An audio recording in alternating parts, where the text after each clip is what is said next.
Hey, this is Quady's Quackers here, and today I wanted to talk to you about how to make a gravity duck feeder. Now, this is not an original idea, but why we like this one is they're easy to carry and put away. That way, there isn't food left out for mice and rats. Also, they're a lot easier to clean compared to like those tall tube gravity feeders, especially during like the rainy season. This is when your ducks are going to start taking that water and muddy mess and shoveling into the feeders and getting all the feed just soggy and mushy. To make one, you're going to need a 5-gallon bucket, a drill and 3/16 bit, a 3.5-inch hole saw, a 3-inch 45-degree elbow, and some medium rivets. Now to start off, what you're going to do is from the bottom of the bucket, measure up 4 inches. And you're going to do and repeat this in 3 places. Now we start off with a pilot bit. This way it doesn't cause issues when we use the hole saw. Otherwise it can kind of get stuck as you're drilling. So it just makes it a little bit easier. But you can skip this step if you choose to and just go straight to the hole saw. Next, you want to drill your holes with your 3.5-inch hole saw.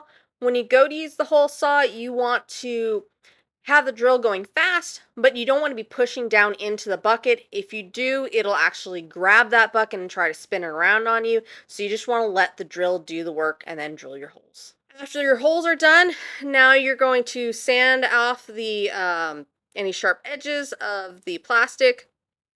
After that, we also used a air compressor just to clean out any plastic bits that are left in the bucket. Next, we're going to cut the elbows in half. Now, you don't have to use a chop saw. You can just use a hand saw here if you want to. Once you got those cut, then you can sand them down, getting again rid of any of those rough edges, and then put them into the bucket. Now, at this point, you're just doing this to set it up so that you can measure some holes for drilling. And so you want to make sure that they're in nice and flush and tight so that you can get a good spot. And you're going to mark right near the edge of that bucket. And this is where your rivet is going to end up going.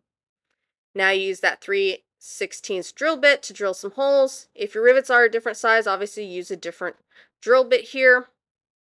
And then just repeat that. There you can kind of see that hole there. Next, you want to put the rivets in to hold the elbows in place. You're going to put the short end down into the hole and just repeat that 3 times. Now your feeder is ready for use. So you can just put it on out there with your birds and let them enjoy. If you found this video helpful, please consider pecking that like button. If you want to see more content like this, subscribe. You can always check us out on Instagram. That's it for this one. Spread those wings and keep on quacking.